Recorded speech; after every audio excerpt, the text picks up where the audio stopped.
Hello everyone, and welcome to another episode of Dishes and Dimes. My name is Iman, and I am joined by Sandra. Sandie, what is up, girl? How are you? I'm good. I'm good. We finally got the first tempo game, so I'm super excited about that. Excited to talk about it. We've been waiting for this for a while now, and it's finally here. So yeah, it's exciting. Finally here. It's so exciting to have it. I mean, like, usually at this point when the Raptors are out of the playoffs, I'm like, I still have to watch like these men play basketball and I don't have my team, but like now I have a team. I get to go to like it's just exciting to still have basketball in the city come May. It's fun. It's fun times. I'm loving it. And yeah, I'm excited for this tempo season. I'm excited for the team. I feel like what are your thoughts? I know we're just sort of jumping in here, but like do you have any thoughts on like what this team looks like having watched them a little bit? I mean, the defense wasn't good. The defense was not good. We were getting just pounded in the paint. Offense also wasn't that great, but It's I just think that terrible. will pick up. Defense was better than offense. um, Offense was it, wa- It was prison balls for sure. It was prison ball for sure. But it was exciting. It was just exciting to see them play. I think they're gonna figure out what their identity is as the season goes along. I think if they go the route of like the Raptors, they will be like a defensive kind of like minded team, which is the kind of team I prefer watching, is one that's gonna really fight on defense and make their offense off of that fight. Um, but yeah, I know. I enjoyed it for what it was. I wasn't expecting like contender type basketball. So I went into it with tempered expectations, and they met those expectations. That's all I can tempered really say. tempo. Yeah, no, for sure. It was like offensively the most challenging game I've ever seen. But I will say, having gone to the game, it was really exciting seeing because I didn't get to watch a lot of the preseason. I mean, they played two games and they just happened to coincide with the Raptor playoff games. And I'm gonna be honest, if I have to pick between preseason games and playoff games, I'm sorry, I'm guilty. I watched the Raptors playoff games. I'm so And sorry. So I missed the preseason games, but also I feel like with preseason you didn't get much because Marina Mabrey obviously didn't play either. So the team didn't feel together. And in all honesty, watching their first game, it felt like a group of players who haven't played together. It felt like maybe that right. chemistry just wasn't there yet. People didn't necessarily Yeah. know where to be at all times. You would set a screen too late. Like it felt very much like, okay, this is a team that needs to find their rhythm, they need to find their groove, and they also probably like need to know each other's last names and like I don't know, like just different things about each other. They felt very brand new to each other. And I kind of liken it to like, yeah, it's the first game of the season, and we see this even with other teams. We see the sort of it takes a bit to get into that midseason form. It takes a while to find your rhythm. This is like the first day of school, but like everybody's new, like the principal's brand new, like the teachers are brand new. Like this is Right. everybody's first day. Right. And I felt like you saw that in the way that they play. And I think it was Sandy Brondello who was speaking and said that like defense will come there before offense, which Right. very clear because offensively it felt like everyone was just out of sync and out of rhythm. And I will say like it not to just always steal from Dwayne Casey, but it's a make or miss league, Doug. And they were missing everything. They were missing absolutely every shot. But it was still exciting. And I will say one thing that was not missing was the crowd. The crowd was loud. The crowd was there. It was so exciting to watch. Just like it felt so loud. It felt like being in a Raptors playoff environment with how excited people were and how just like ruckus it was. It was also like a star-studded event, which was really fun when you get to see like Yeah. the Raptors show up. You get to see Serge Ibaka, Masai Ujiri, Christine St. Clair. Like you just got to see everyone there, which was really, really exciting. It's a fun atmosphere. It's a fun experience, and I honestly think that it's like more fun than going to a Raptor game. Yes, because I feel like the real fans haven't been priced out yet, right? Um, so you could really enjoy the game. Um, and you can bring little kids who are now learning about the game. You don't have to spend like $500 per seat.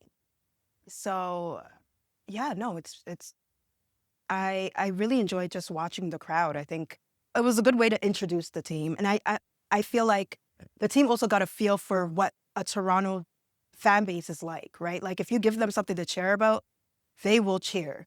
And I hope that gives them motivation to be a better team as the season goes along. Because if you give us something to really stand behind, even if you're not that great, we're gonna be there for you. We're gonna cheer for you. We're gonna They support damn you. near So got a standing ovation in a loss. Like, it was an exciting game, and like, it was a close game. It wasn't like they just laid down. And I will say, let me tell you, the Mystics, giant human beings. Everybody was like 7'5". I was like, this is a team of Wembys, but like with size. It just felt right, like it felt like okay. Like I understood why Tempo were just like not we're getting beat up on the boards. It was tough. Like it and I will say the one thing that I have not yet gotten used to with the W is the refereeing, the officiating.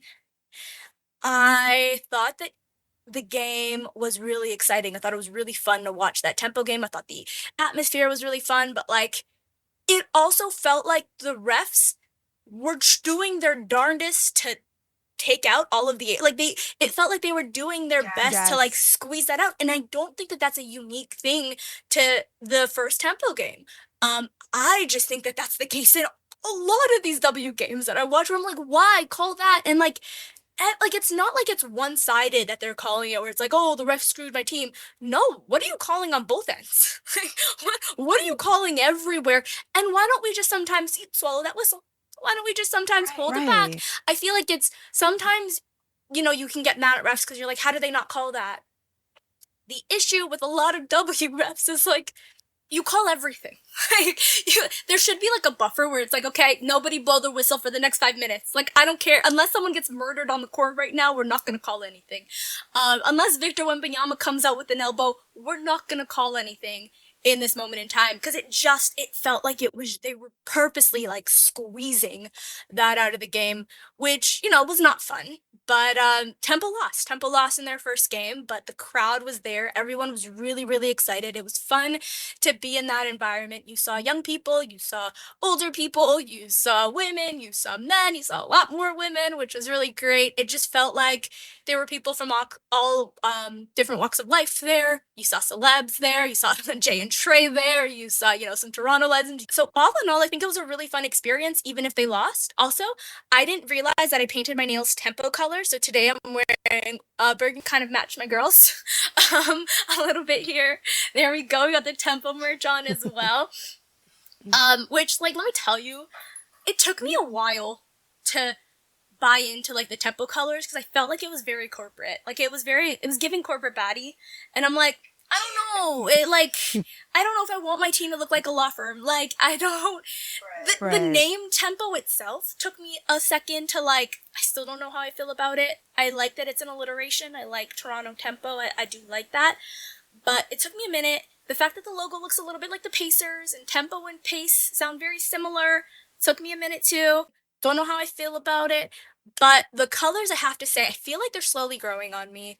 What are your thoughts on like the look of the team? All came together once I saw it on the court. Okay, yeah.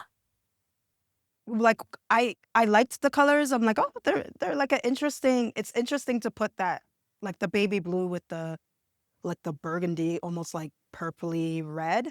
I was like, oh, that's like an interesting combo. I don't know how that's gonna work in a jersey, but once you see it in the jersey, you see it on the floor. It's like, oh, okay, this makes sense. It's really pretty, but it's not overly girly.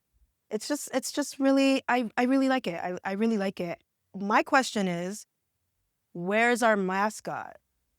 What would the mascot be? I'm trying to think about that because that's a I good don't question. But like know. someone like said, like a pacemaker. What would the mascot for a tempo be? I like it. I mean, I like the idea of a mascot. I think mascots are fun. You saw a lot of kids at the game, and like kids love a mascot, right? Like I feel like having a mascot makes sense. So I'm with you on that. Where is the mascot? What would the mascot be? Is a really, you know what? If anyone has an answer for what the mascot would be, please let us know because I'm interested in like, because what is tempo if it's not like the pace that you're It has to setting? be So a is it? Yeah, it has to be like a fast animal. That's what I imagine. Okay, so we're still going the animal route. Should it be an animal that starts with a T, just to keep it? That's Yeah, hard. I think so. What's a fast Tiger? Toronto tempo and it's a tiger? I'm not mad. I'm like, here, let's get ideas. Or should it be an animal that, like, what color scheme are we going with this? I would never think to pair. I don't know. I'm gonna be honest. It's growing on me. Someone asked me, when I went to Beyond the Bounce, like, what I thought about the court. Like, I was someone there, and it was like, what am I gonna do? Tell you that your hard work I don't like? I'm like, it's great, but I have to say, I feel very strongly that a paint should be painted. It's called the paint for a reason. It's not called the paint because they decided to call it. They call it the paint because it should be painted. It's the painted part of the court. So I don't like when my paint's not painted. And then Will Liu says to me, because I was complaining about that, and he was there as well. He was like, Yeah. well, it's keys in the key. And I was like, oh, I can get behind this. Oh. I can get I behind think this. I like that. You know Yeah. what? If it works, it works. And so it won me over. Keys in the key won me over. Also, like, the fact that I just decided to paint my nails this color lets me know that, like, I kind of like the tempo color, like, subconsciously. So Yeah. it's all growing on me. I'm here. I like it. I'm with it. And so, yeah, it's just, you know what? When the Raptors came to be, it was very cartoony, right? They're naming it off of Right. Jurassic Park. They're naming it off of a movie. They have a cartoon dinosaur as a logo. And as someone who was a kid, it was very easy for me to gravitate to it. And I hope that that's the case for, like, the corporate baddie tempos. Because I don't know if I was, like, a 6-year-old kid, if I would see that and be like, that's my team. I love the color scheme. I love everything that's happening. I feel like it's like 27-year-olds at my big girl job wearing my, Right. like, maroon Right. and, like, burgundy. I don't know. Like, it feels corporate baddie. I hope that it appeals to kids, but I'm old. I don't know what kids are like nowadays. Maybe it's not cartoon dinosaurs. I don't know. Yeah, maybe well, I don't know. They're trying to minimalize everything, so it's like maybe the big raptor wouldn't really pop off in this day and age. I just don't know what the mascot could possibly be. I was hoping for, like, I really want the mascot to be like Ellie. I'm like really hoping it has that vibe, but we can't copy Ellie, so it's like we're gonna be boring, and I'm What if we upset did a about polar it. bear? Actually, that kind of works. It's cold in Toronto, What and if we went with, like, a cold mascot? And, like, because it's, like, I like white, that. it doesn't, like, because, like, I feel like a tiger, you're Clash. bringing in orange and blacks and stuff, but, like, a polar bear, we're just going white. No, I like that, but it's also giving Christmas, and I'm not sure. But, like, Christmas in June. You know what I mean? Like, Christmas in May. It's not like they Right. play in December. That's true. Yeah, a polar bear could work. I'm trying to think of, like, what's a corporate baddie animal? I couldn't think of one. And polar bears kind of look like old white bald men to me sometimes. That's true. Right? Like, I feel like it could be your boss in, like, a corporate setting. I feel like it fits. I feel like it also needs to. It has to fit the tempo. Oh, like, it's gotta be fast tempo, moving. like. This is, like, real brainstorming on the pod. I Something know, where it's we're like, actually, like, gotta sitting cut here out so thinking. much of you guys just talking about stupid animals. But I like it. If anyone has an idea, Oh. maybe we should do, you know what? Why don't we do this? A giveaway to a game. It could be a contest Mhm. for who can come up with the best mascot. Yeah, let's do Right? it. Like, I'm trying to find And then other we're gonna ways steal to your make it more. idea, Yeah. Well, I mean, like, and we're gonna let the team know that we're gonna we came bring up it to with the it. team. So thanks. You're like, hello. You need a mascot. I walked by Monica right the other day. Next time I see her, I'm like, hi, I have an idea. I know this doesn't go through you, but just in case. Yeah, no. We should do that. That should be a contest. That should be a competition. Whoever can come up with the best tempo mascot, we can do a game giveaway. Which also, one thing that, like, Doug Ford has done, which is a lot bad in Ontario, but one thing that he has done, or the Ford government has passed, at least in Ontario, is you can't sell tickets for more than face value. So you're not selling, which I think will make, hopefully, for a really fun environment at Tempo Games, Yeah. which is like the resale is not going to be $1,000 for a singular ticket anymore. You have to actually sell them at face value. And here's the thing, I don't think that works with like how Tempo is able to sell their tickets. I think they're allowed to do markups on prices, so you're gonna see a hike because corporations are gonna corporation. But at least in the resale market, on Ticketmaster and things like that, you're probably not pricing fans out, which hopefully can make for an exciting environment because it's true that like when fans are not priced out of an arena, the arena is just louder. The arena is just more exciting when you're not pricing guys out. That also works in the NBA, right? Like the last Lakers game, I think the cheapest tickets were $90 to get in, and players are talking about how that was the loudest the arena has been in recent years, and it's like that's what happens when you're not pricing out the fans who actually want to go to it. When it just becomes a thing for your corporate baddies who like to take people out on dates to like schmooze and get a new client, it becomes really boring. It becomes really professional, which is not what sports is about. Exactly. At least not the sports watching experience shouldn't be about that. I think it makes it a more enjoyable experience for fans watching at home. It makes it more enjoyable for fans watching in the arena. Makes it more enjoyable for the players playing for that team. I just feel like there's so much there. So I don't know. I'm hoping for it. Any other thoughts on the tempo and the opener? Uh, no, the game was great. Like it was bad, but it was great.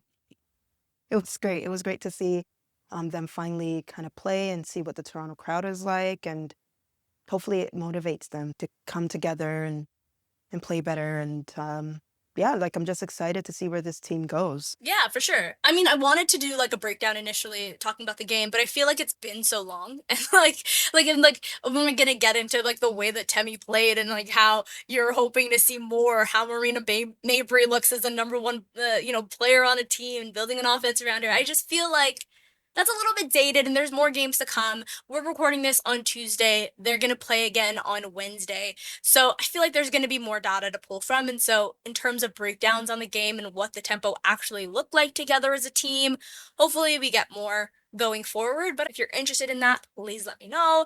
And we want to expand our TikTok. And so, a lot of those videos will be going there along with behind the scenes stuff because I'm a bit of a creep.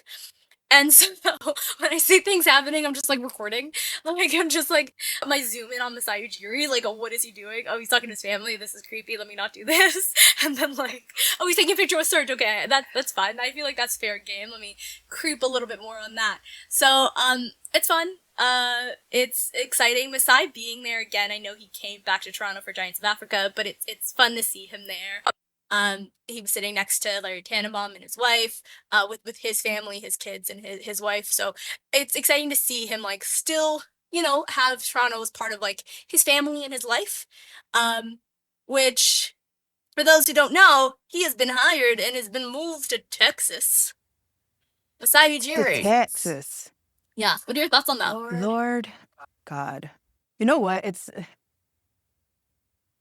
I got really triggered when I saw him like just saying things that he would typically say in Toronto about the team, and I was just like, I don't like this. Like I was so triggered. I was like, what Did he hit them with a what believe is in going yourself, believe on? in your city? Believe in yourself, believe in the city. We will win in Dallas. Like, fuck off. Like, fuck off. Yeah, no, good for him. He's probably very rich.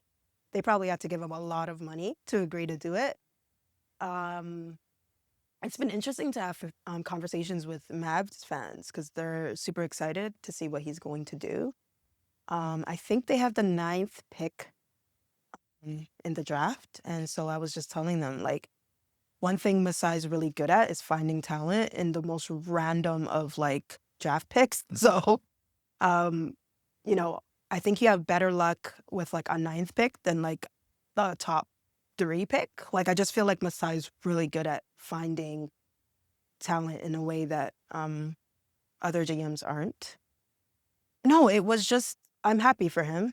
I'm not happy for us.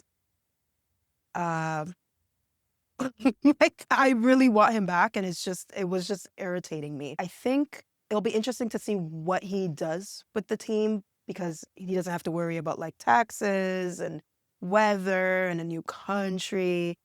So I think it's going to be easier to convince players to come and play with Coop.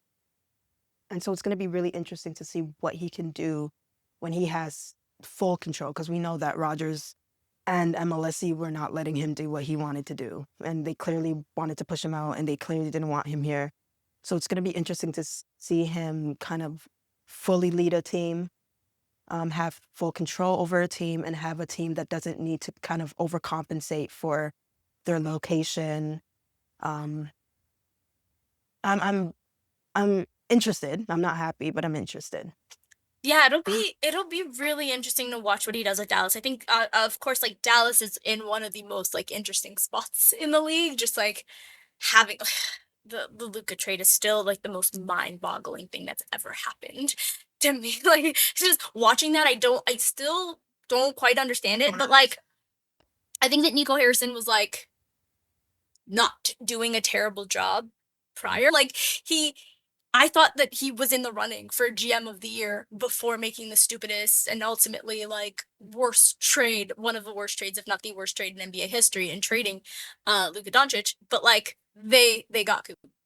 And so like now they have this future. And it's gonna be really interesting to watch Masai build this team. To your point, I don't think he's been in a situation like the Dallas Mavericks, where he has this young star to build around. He's often come to teams where he's maybe had to tear things apart. His time in Denver, he had to make that Melo trade. And his time in Toronto just sort of built the Raptors up to what they were. He now has this like shining piece to start with. And we truly haven't seen what he does. I mean, we kind of got that a little bit with Scotty, but I feel like there was a lot of other things going on. And so that's the basis. Not the greatest. But from what we've seen of like how he's able to build teams, it'll be really interesting to watch what he does in Dallas. I was a little bit worried. I'm like, GMs and presidents tend to like their guys. They tend to sort of bring about the same people that they've worked with before, where I'm like, is he gonna bring in Bobby Webster? Like, is he gonna like try to poach him? We know that like Rodgers is probably not the best, you mentioned it. I also think that like I do have a bone to pick because Tempo for their season opener, their home opener, had t-shirts for everybody. But one thing that Rodgers did not do in the playoffs is always have t-shirts for everybody in every home game. What is that about? Are you broke? Because I see bills. I see the bills that come through, Rodgers. I know what you're charging us. Why are they acting like brokies? Like, I don't understand. And on top of it, the towels look dirty. Like, I don't understand. Towel Like, is you guys crazy. are making so much money. Hand over fist. Hand over fist. And like what the Raptors are doing for you, what the like what the Blue Jays, like it just does not make sense that you would be there's a whole other issue about Rodgers, but Being fucking cheap. Cheap when you're making all this fucking money. so like I'm like, if they're as cheap as they are, like is Bobby gonna like go away? But no, not the case. So yeah, so that's interesting. Now, I know we wanted to talk a little bit more about the W, and I just pivoted us to talking about Masai Ujiri, but there was a segue there, and I wasn't going to give it up. But yeah, so I'm trying to think about like how to segue us back to the W. I mean, there's a lot that happened in the W, just outside of the basketball court. We could talk about Caitlin. Caitlin Clark. I mean, I will say, like, in terms of marquee events, in terms of like marquee games, one that like you didn't need to circle because it was the season opener for these teams was Wings versus Fever. That was fun time. That was a really fun game. That was an exciting game, and it made me feel better. At least down the stretch about the lack of shot making that we watched in the Tempo home opener. I was like, okay. If you look at the score, it's like two teams that broke 100, two teams that did not break 70. Like it's very, very different games, But Different games, yeah. But that was an exciting one to watch because it was, of course, the buildup of like Paige Bueckers versus Caitlin Clark, and womp womp womp. Yeah. Paige is the best player. Paige outdid her. It is what it is. It is what it is. And you know what's crazy about that is whenever you watch Fever games, Caitlin Clark is not their best player. What are we doing? I don't know why they've hitched their. Well, I know why they've hitched their wagon. The W has hitched their wagon on Caitlin. But you might need a pivot.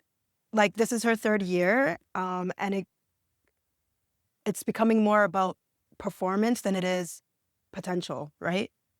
I don't think the face of your league should be somebody that's being beat by all the rest of the players all the time. Like, yeah, she could hit a three. She can't play defense for shit. Shit. I mean, that's also debatable. But my point here is that, like, yeah, she's marketable to a certain, demographic. Yeah, she's the white hope, you know, the white girl in a predominantly black league that's going to take it over, and you're going to be able to see that she's the best player and she's going to carry the WNBA to heights it's never seen before, and she's the reason why the WNBA is making all this money. We know the game plan. But when the game plan's not going according to plan, you might need a pivot. I'm sorry. The girl might not be the one. I'm sorry. But you know who is? Maybe Paige Bueckers, baby. She might be the white girl that you guys have been waiting for. She might be the one and the two. She might just, or, Asia, MVP of the league, that you guys continuously disrespect and act like she's not the best player in the fucking league. I feel like bigs always get a little bit of that disrespect. I feel like that's always going to be a thing. Because, yeah. I love Asia. Asia's the best player in the league, bar none. Like, she's the one, the two, the three, the four. Like, however many MVPs she's got now, 10, based off of, like, how many she's going to finish with in her career. Like, she's her for sure. I do feel like, at times, bigs don't get that same respect because it's something different about like watching a guard cross someone up and like pull up for three. Like it's something different about like watching a player with the ball in their hands be able to do that. And I can admit I have a bit of a bias outside of bigs. Like it's like to me it's just like I find that a little bit more. It's sexier. It's sexy, yeah. You want the Kyrie. You want the aesthetics when you're watching basketball. You don't want the gritty, like, oh, rebound. Oh, off the no, you don't want. You want something. I understand you're bigger than everybody, and I understand that you're gonna beat up on everybody. You're bigger than everybody, and like I do think it's a little bit different in the W because they can draw things out. Because like I think one thing about the W versus the NBA is you have a lot more skill set that's like evenly distributed. You don't just have like this is big, this person can only be inside and only bully on people this way. You kind of have everyone who can do a little bit of everything. So I think it's a little bit different in the W, but like still I gotta say I am biased to my guards and my wings. And like I will say like it was a very, very exciting game to watch that. And I thought about my segue. It took a minute, but you were talking about the face of the league.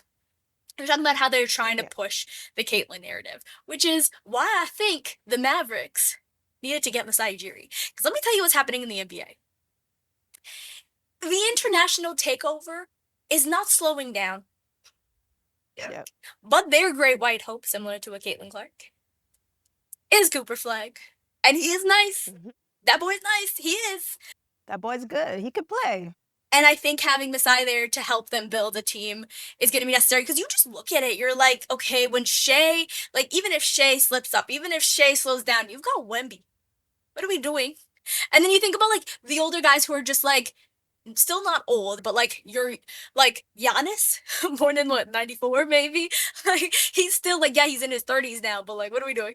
Like Jokic, okay, there, sure, but like what are we doing? Like it's just you saw like the LeBron and the Currys and the KDs sort of fade out in place of like the Giannis and the Jokic's and now it's like, okay, well, is it Shai? And then who's next up? I feel like they need their American. And it might be cool. They need the American. It might be cool, but they need to put a good team around him.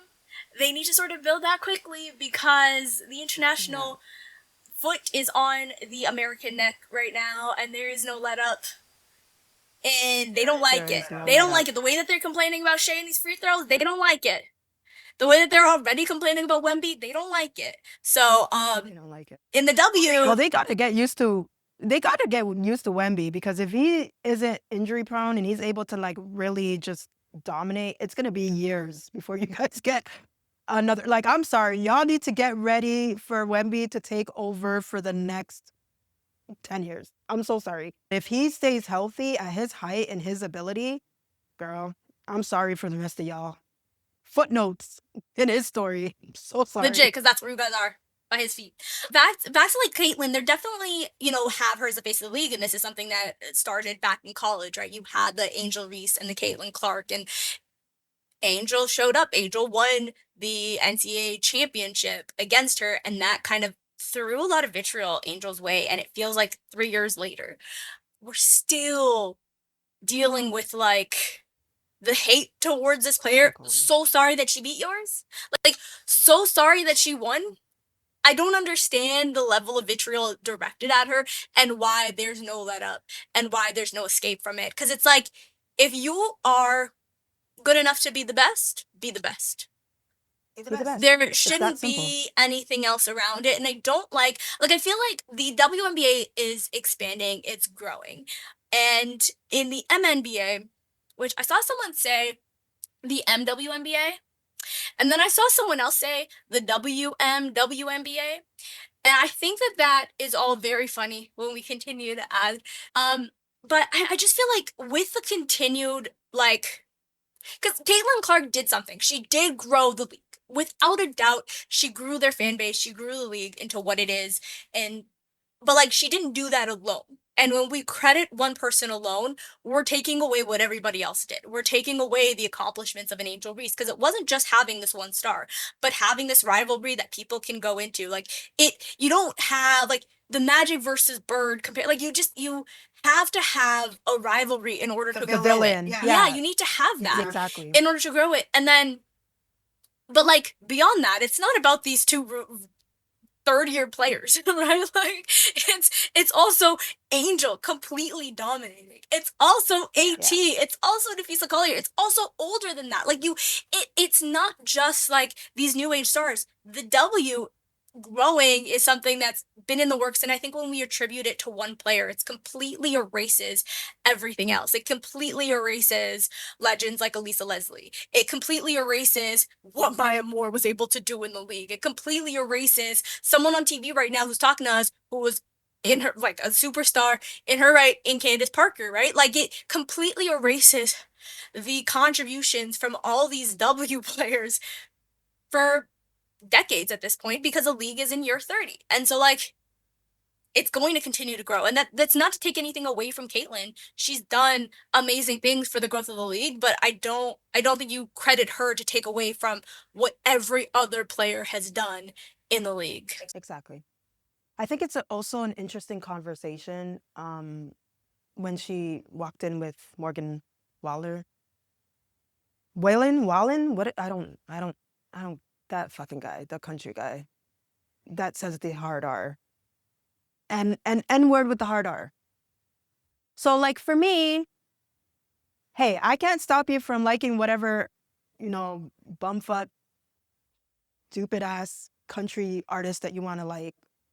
But I think it speaks to who you are that you're willing to walk up on stage with him. And the demographic that you kind of lean towards.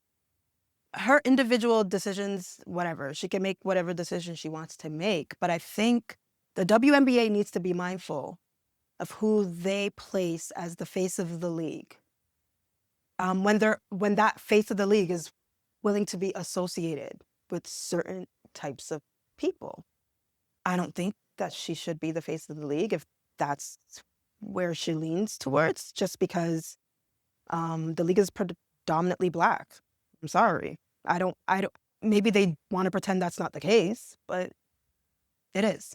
And maybe that's the demographic that they're not able to get with a predominantly Black league. Maybe that's why they're pushing Caitlyn, because she's going to broaden the audience to a bunch of racists. And that's who they're trying to attract. I don't know. But yeah, there needs to be a conversation of what it means to be the face of the WNBA, especially as a white woman that plays in a predominantly Black league. What it means to be the face and what you're willing to let be the face of the league. I have my opinions, but I don't know. It's up to the WNBA to make that decision. Yeah, I think their decision's just gonna come down to money. Yeah, that's thank you for saying that in such a efficient way. And I think that's part of it with the growth of the league. Who are you going to have as the face of the league is a big one. And I think beyond that, it's like, I think as people covering the league and as fans of the league, there's also another conversation that I think is really interesting, and I want to know your take on it. I think I've come of two minds. One is that MNBA fans are cracked out, crazy people. Yeah. Guilty. Like, I'm also talking about myself. Absolutely. But like cracked out crazy people, and the way that conversations can happen about players can and I like, when I say guilty, I try to never make this the case. I don't think that I'm a part of the fan base that can dehumanize a player, but I do think there is oftentimes very dehumanizing language that I think needs to be taken into consideration, especially when you're talking about an overwhelmingly white fan base, an overwhelmingly white media base, talking about young Black men. Like, I think that that's a conversation that always needs to happen when we're talking about the MNBA. And then when we veer into the WNBA, I think it needs to be an even more sensitive conversation when we're talking about the way that, again, an overwhelmingly white media base, an overwhelmingly white audience base is talking about a predominantly young Black women. Like, it's just like, League, yep. yeah. Oh, yeah. I'm sorry. I finished the sentence off with women and didn't add something in at the end. But like, I think that like there needs to be mindfulness in the conversations that happen, for sure. Yeah. But I also feel like sometimes the reaction to that, and I want to know your take on this, is like very kid gloves in the way that we can talk about women, which I think can also be a little misogynistic. Like, I can crap on someone's game without crapping on who they are as a player. I could be like, what do you mean Caitlyn shot 1 for 7 when last game she shot 0 for 9? Like, what are we talking about even? Like, I think that, like, we can make those jokes that aren't dehumanizing to a player, but, like, also making fun of the way that a player shoots. And it doesn't matter if it's a player that you're a fan of or a player that you're not a fan of. Like, I think it can be, you can make these jokes about someone without dehumanizing them. And I feel like sometimes the reaction is to, it's the police language, which can veer into misogyny in the way that, like, you think that women can't just take a joke. And so, like, I don't know, I feel like it feels like an intricate dance that needs to be played. And I want to know what, like, your thoughts are on that entire situation there. Yeah, no, I completely agree. I think it's overcorrection, right? Because it's like a free for all with the men. Like, you could say whatever the hell you want to say about the basketball players, and nobody's gonna check you on that. But and definitely, I'm guilty of having said some wild shit about basketball players. So, like, when I say this, I'm definitely including myself. I've matured a little bit, but I still get really mad. And I say some crazy shit. So I include myself in that conversation. That being said, I think with the WNBA now kind of being introduced to the audience, especially on Twitter, there's a little bit of like a discomfort with criticizing, because it's like these women are already being criticized all the time. Whether they're good enough to have a league in the first place, how they look, how they, the relationships they're in, because a lot of them are in queer relationships. They're criticized so like they're criticized so deeply that it's very hard to criticize them on their game, because it feels like you're attacking them in the same way that the misogynistic men would be attacking them just for existing.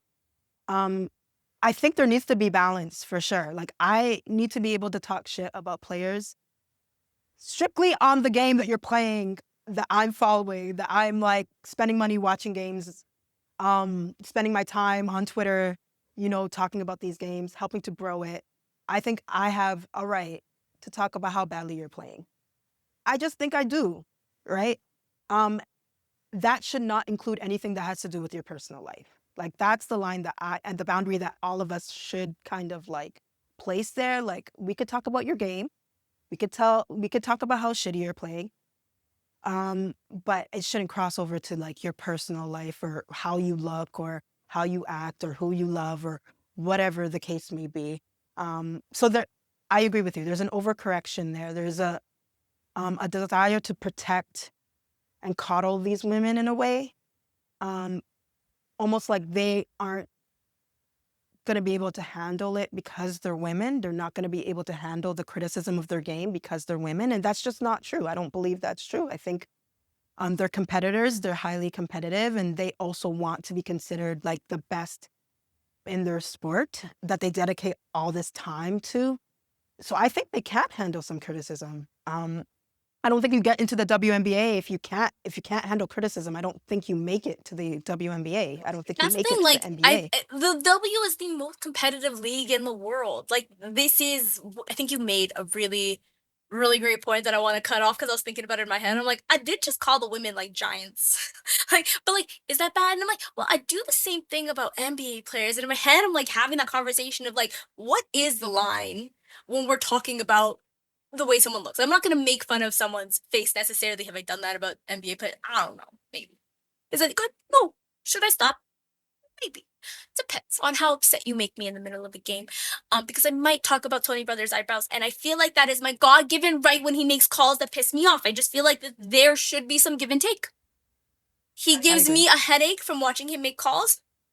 I give him some grief about the things that the caterpillars on his face. Grow on his face. Give and take. Sorry, Sandie, I cut you off for that unnecessary tangent about Tony Brothers. No, because I agree. Like I just feel like it's fair game, right? Like if you're gonna ruin my team's playoff chances, I should be able to talk about your eyebrows. Like I just think it's fine, you know. But yeah, like you say something about these WNBA players, and then you always have to kind of like check, like, was that misogynistic? Oh my goodness, like if they come across this, is it gonna hurt their feelings? I think we have infantilized them a little bit. They play a professional sport. They play a sport for us to watch, and as the watchers of these games, I think we can criticize the game. Like that's why we watch it, you know? Um, so yeah, no, that's an interesting point that you brought up. I never really considered it, but yeah, I have to kind of like keep in the back of my mind that like, hey, they're professional basketball players. I think they can handle a little bit of criticism about the way that they, you know, their inability to hit free throws, right? It's Like if I asked you if you rubbed some butter before the game on your hands, I'm just talking about how you can't catch a ball. That's it. Like, I'm not saying anything else about your hands. I don't know what you did. I don't know what your moisturizer is. But like also, I don't know. If someone shows up with legs as ashy as Kevin Durant, is commenting on that disrespectful? No, because you could buy lotion. It's not the way that God made you. It is a decision that you made. Sephora I think that's fine. is a sponsor. Go to Sephora and grab some lotion. Golden State and Toronto have Sephora as a sponsor. If you don't play for them, can I? I feel like there's certain things that maybe can be allowed. Maybe we just all, as a collective, need to be more cognizant of what we're saying to both the men and the women, and the non-binary views. Just the people that we're talking about, whether they play basketball or do anything in life. Maybe we all just need to be a little bit more cognizant of what we say. Maybe. I'm going to be less cognizant with the men. Yeah, well, I'll be less cognizant with the men because... Honestly, true. Like, am I lying? I'm a misandrist. I'm a misandrist, so... I feel like, here's the thing. I feel like it's fair play. Is you said, if you knock my team out of the playoffs, what am I going to be nice? Because of James Harden, I do think that there might be some creatures hiding in your beard. I have that thought. That is me acknowledging that the Raptors are out of the playoffs. That is the acknowledgement for the episode, that now the Cavs still have yet to play a playoff game because they are only winning home games and losing it on the road. So, if the playoffs don't start until the home team loses, the Cavaliers are in the second round and have not played a single playoff game yet. Playoffs have not started for them. Agreed. Yep. I mean, Detroit's going to win that series. Detroit is I very really weird. believe that. Detroit's such a weird team to watch because the droughts that they go on, I'm like, how were you guys the 1 seed? Did you not they went on, what was that, a 25-0 drought? Like, that was crazy. They're also a pretty young team, though. Like, they haven't really had this experience. So then your legs shouldn't be together. this tired. Get it together, guys. Ball That's also through true. hoop. That's the rule. Other team, you stop ball through hoop. That's it. But you know what? Donovan Mitchell was on one. So, that happens sometimes. Like we said, like he goes off in some games. And so, like, it is what it is. I There's nothing you found could do. Yeah. I found the playoffs to be fairly enjoyable thus far. Like, I'm enjoying it. And I do appreciate that I get to watch it without the stress of my team right now. Like, I like that I'm not stressing about games. Would I much prefer to be stressing about games? Yes, please make it past the first round next season, guys. But if I have to take a silver lining, it's fun to watch stress-free games where I'm like, if both teams loses, I'm happy. Yeah, but I still prefer one team to win over the other. Oh no, Detroit! I want to see what I need Detroit. I Detroit to want coming win. out of this. I'm also just talking about in the West. Like, you know what? Right, yeah, I want OKC and the Spurs to be in the conference finals. I think that would be really fun. OKC just beat the Lakers. They're out. We're recording this on Tuesday, so before we get to see Game 5 of the Wemby versus Timberwolves. So sorry to the Spurs versus the Timberwolves game. Which, yeah, so like, I don't know. It's fun. The Knicks have taken the Sixers out of the playoffs. They're up and out of here. Sweet. Good luck with those guys. Quoting Nick Nurse. Sorry, he's gone through a loss, so I can't rag on him too bad. I know. Condolences to the Nurse family. It's really tough. Yeah, condolences, but your team got swept. I just wanted to point that out. Probably would have been better to have Scotty. I don't know. Feel like that sometimes. I feel like he wouldn't have lasted. I don't think the Raptors wanted to keep him beyond either. I don't know that he would have stayed. He would have been the coach. I love how we said that we weren't gonna we're like, oh, it's gonna be a short one. Here we are, like almost an hour in. Yeah, and then we've been talking for like an hour. Yeah, but we haven't even gotten to draft stuff yet. We could save that for another time. You know what? Well, we wanted to get into draft stuff, but we could save that for another time because the lottery is potentially new and weird, and I want to know your thoughts on that. But yeah, what do we, just to wrap up today's episode, did you have anything else to add about the tempo in this season?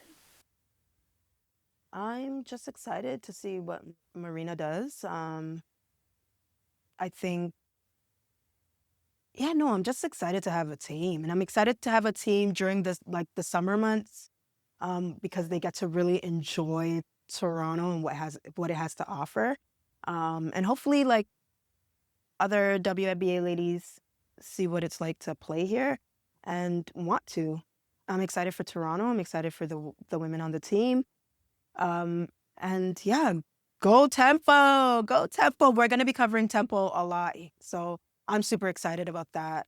Like I'm becoming a fan of the WNBA like right now. Because I was a casual watcher, but now I have no choice but to actually be a fan.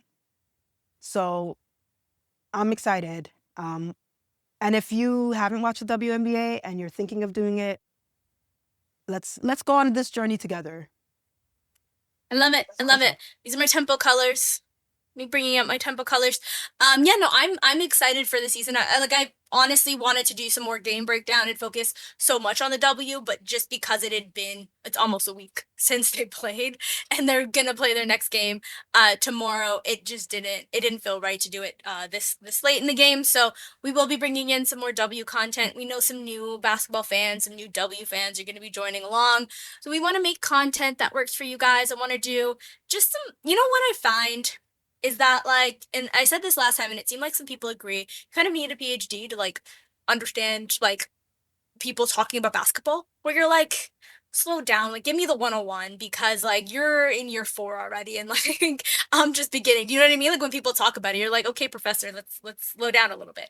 And I feel Yeah. like, in talking to some fans, both in, fans of the MNBA and the W, um, some people are like, there's just some questions that I have, like some basic things of like, what does X mean or what does Y mean? And like, before I get into like the other stuff. And so I kind of wanted to do a little bit of a breakdown to just explain basic terms and even maybe some more advanced things just like along the way. So if that is something that you're interested in and you do have, a question about what something means, I want to maybe record some shorts, and maybe Sandie, you can hop on that as well, just so um we can get some breakdowns because we know that with the Temple coming to Toronto, that means that there are a lot of new basketball fans, fans that haven't necessarily cared about the men's league and are now interested in the W and maybe want to know what some basketball terms are. So when people talk about things, it makes sense. Like I was really planning on, and it sucks that like Brandon Ingram got hurt, so I decided not to do the video.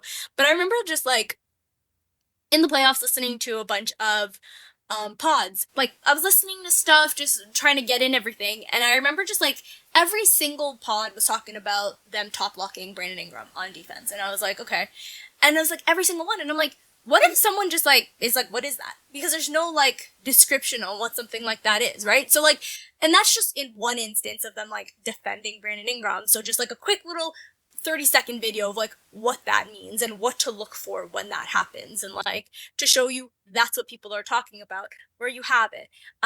Or I remember talking to someone, and this is a couple years ago, we were talking about like why you need a pull-up shooter and a pick and roll. Well, what does that mean? What is a pick and roll? How can I spot that Right. on the court? What do you mean Yeah. we need this? And so it's like just a quick little video on what something like that means. Just like Hmm. basic things like that where like you'll listen to people talk, and this isn't like the PhD level stuff, but like people get into like a bunch of other things, but just like the 101 of just like, hey, I'm watching the sport for the first time, or I'm listening to people talk about this, but I feel out of my depths because they're using terms that I just don't That I quite don't understand. understand, right? Like, Yeah. if you have any questions, please do send them in. And want to be doing some of that this year as well. Yeah. If you have any questions, send them in.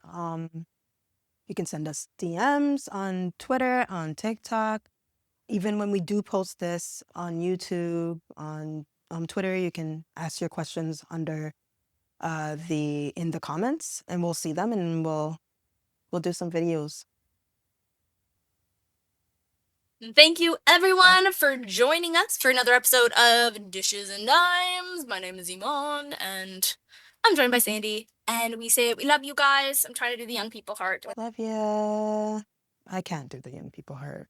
I'm a millennial. Bye bye. Mwah. Hello. So after we just got off recording our episode for the week, we saw news of Brandon Clark, forward for the Memphis Grizzlies, untimely passing at only 29 years old. And we knew that we had to get back on here to just, send our condolences to his loved ones and to his family, and also just, share a few words as well. Sandie? Yeah, we were, like Iman said, we were just getting off the pod. We just finished recording, and the news kind of just popped up on the timeline, and I just for someone to lose their life that young is so sad. He was 29 years old. We don't really have details on what happened, and I don't even think that's the important part of this. As an ambassador of Canadian basketball, as a Memphis Grizzly, uh, it's it's just really sad when somebody loses their life this early, has so much ahead of them. We give our deepest condolences to friends and family of Brandon. I can only imagine what they're going through. We are so, so sorry. Like I don't even really know what to say, you know? It's like yeah, I don't, wow. It's it's incredibly sad, and I feel like, yeah, we don't know what happened. The cause of death wasn't announced. Being only 29 years old is incredibly sad. He's a baby. It should have hope, like you would hope, a long, healthy life ahead of him, and unfortunately, it was cut short. And all we can do is send condolences, not really speculate on what anything was or why it was. I do want to say, like, his last year's been pretty tough, right? Like, he had a knee injury and had to get knee surgery. The reason why he didn't get to play much at all this past season is because he injured his knee in the offseason, had to get surgery. He comes back and suffers a calf strain after 2 games. So this is someone who's unfortunately just been battling injuries this past year, and has had, been in the news recently, and has had issues outside, like off the court as well, but like none of that really matters. When someone loses their life, like that should be the focus. And so, like, I don't know that I just want to we just wanted to make sure to get on here and acknowledge that someone did pass, and maybe we'll be talking a little bit more about Brandon Clark, and maybe even talk to a Memphis Grizzlies fan in person about what he's, means to the city, meant to the team, and like means to fans there. Just because when you are an NBA player, your life does touch a lot of people. We were joking on the pod about like, oh, I want to be able to say, mean things, and like obviously lighthearted about players, but it's because the game means so much to us and these players mean so much to us that, like, when something this tragic happens, it also affects fans and stuff. And of course, we're not going to be hounding his family or friends to talk about him, but I think maybe someone from Memphis who can share a little bit about what Brandon Clark meant to them, because he spent his entire career there. And I do think we all grow parasocial relationships, that's all they are, with players. It's unfortunate, and I don't have the words, so I'm gonna stop my rambling and just say a heartfelt condolences to his family, to his friends, and all his loved ones. And yeah, I don't know if you had anything else to add there as well. Um, oh, I mean, we're so sorry. Like, there's really nothing else we can say. Hopefully, we'll be able to talk to people who um he came across, who came across him. Not family and friends, but just like fans and people who work in the industry. And um, yeah, this is a heartbreaking day for Canadian basketball. It's a heartbreaking day for the NBA and Grizzly fans. And we're just we're just so sorry, and we just felt like we should come on here and acknowledge it. I do have the statement from the Grizzlies. It says that the Grizzlies and Priority Sports released a statement in the wake of Clark's death that says, "We are heartbroken by the tragic loss of Brandon Clark. Brandon was an outstanding teammate and an even better person whose impact on the organization and the greater Memphis community will not be forgotten. We express our deepest condolences to his family and loved ones during this difficult time." We are beyond devastated by the passing of Brandon Clark, is what Priority Sports said. He was so loved by all of us here and everyone whose life he touched. He was the gentlest soul who was the first to be there for all of his friends and family. Our hearts are so broken as we think about his mom, Whitney, his entire family, and all of his friends. From high school to San Jose State, to Gonzaga, to the Grizzlies, Brandon impacted everyone who was part of his life. Um, and Adam Silver also issued a statement. We're devastated to learn of the passing of Brandon Clark. As one of the longest tenured members of the Grizzlies, Brandon was a beloved teammate and a leader who played the game with enormous passion and grit. Our thoughts and sympathies are with Brandon's family, friends, and the Grizzlies organization. Yeah. Yeah. Condolences to everybody who he's touched. He sounds like, a great human, and beyond people in the NBA and WNBA being players, they're people. Yeah. They are sons, they are fathers, they are brothers, they are human beings who are worthy of love and respect and have people who love them. They have family and friends who love them, but they also have entire communities who love and cherish and are in mourning, so our condolences go out to everyone. Mm. Sorry, it's making me tear up a little bit. 29, so young. So Yeah. It's incredibly young. yeah, yeah. So we just wanted to make sure that we took some time to acknowledge it. Again, condolences to his family.